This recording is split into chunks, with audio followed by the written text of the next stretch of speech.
Assalamualaikum warahmatullahi wabarakatuh. Perkenalkan nama saya Abdil Arasid, kelas KD5A dengan NIM 2012330011. Kali ini saya akan mempresentasikan tentang anggaran. Anggaran biaya produksi. Pertama-tama kita akan menjelaskan tentang anggaran terlebih dahulu. Anggaran adalah metode untuk merencanakan penjualan secara rinci tentang produk yang akan dijual pada sebuah perusahaan dalam periode yang akan datang. Dalam terdapat rentan mengetahui jenis atau kualitas barang yang akan dijual, jumlah atau kualitas yang akan dijual, harga jual, dan waktu tempat penjualan. Untuk anggaran penjualan yaitu biaya-biaya dan yang diperlukan untuk menjual komisi penjualan, gaji staf penjualan, pengiklanan, dan promosi penjualan, dan mendistribusikan barang pada konsumen. Biaya pemrosesan pesanan, pengenangan, penyimpanan, dan pengiriman. Yang ketiga adalah anggaran yang menerangkan secara terperinci dan teliti tentang penjualan perusahaan di masa datang, di mana di dalamnya ada rencana tentang jenis barang, jumlah, harga, waktu, serta dan tempat penjual barang. Manfaat anggaran produksi. Yang pertama, yaitu memprediksi jumlah produksi. Anggaran yang menerangkan secara terperinci dan teliti tentang penjualan perusahaan di masa mendatang, di mana di dalamnya ada rencana tentang jenis barang, harga, dan waktu, serta tempat penjualan barang. Kedua, estimasi biaya overhead dan penyusunan anggaran. Anggaran penjualan juga berguna dalam membantu memperkirakan overhead cost, yaitu biaya yang terkait dengan administrasi dan penjualan. Tiga, estimasi arus kas. Sales budget juga bermanfaat untuk membantu manajemen memastikan total pendapatan yang diharapkan dari aktivitas penjualan selama periode anggaran.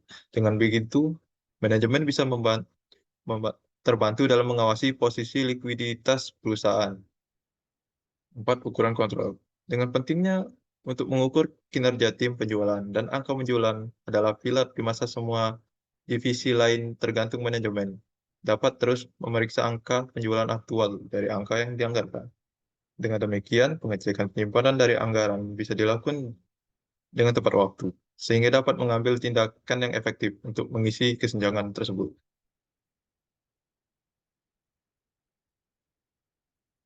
Fungsi utama anggaran. 1. Anggaran penjualan adalah dasar rencana atas kegiatan perusahaan.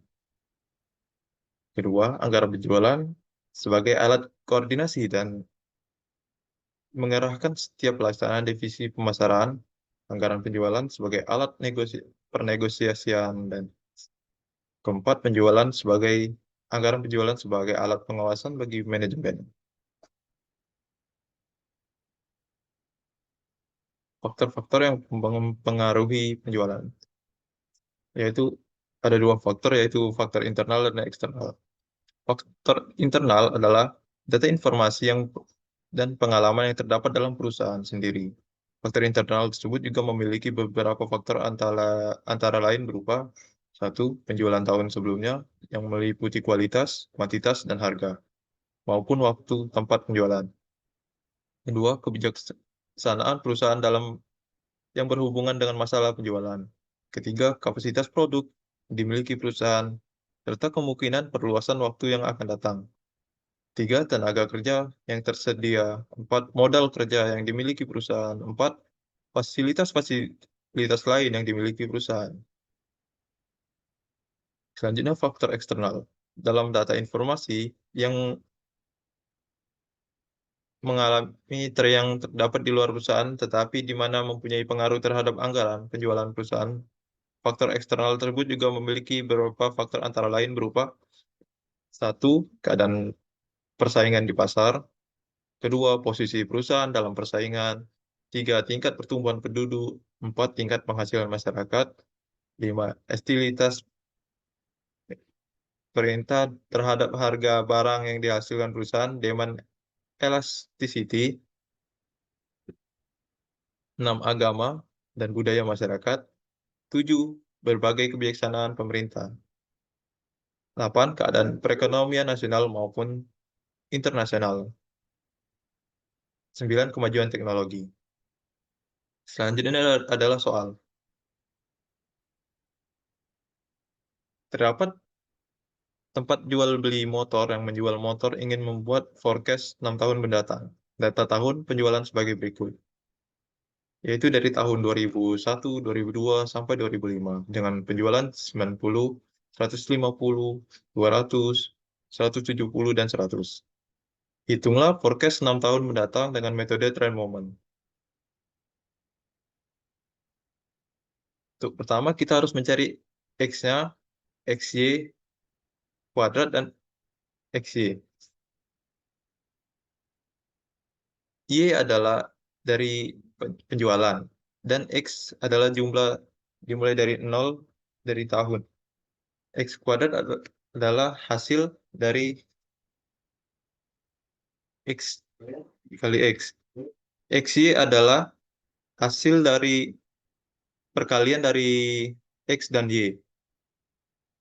Untuk menentukan B dan X, ya, menggunakan rumus sigma Y NA sama dengan NA plus B sigma X. Dan XY, sigma XY A X plus BX kuadrat, yaitu 170. 170 sama dengan 5A plus 10B. 104, 1460 sama dengan 10A plus 30B.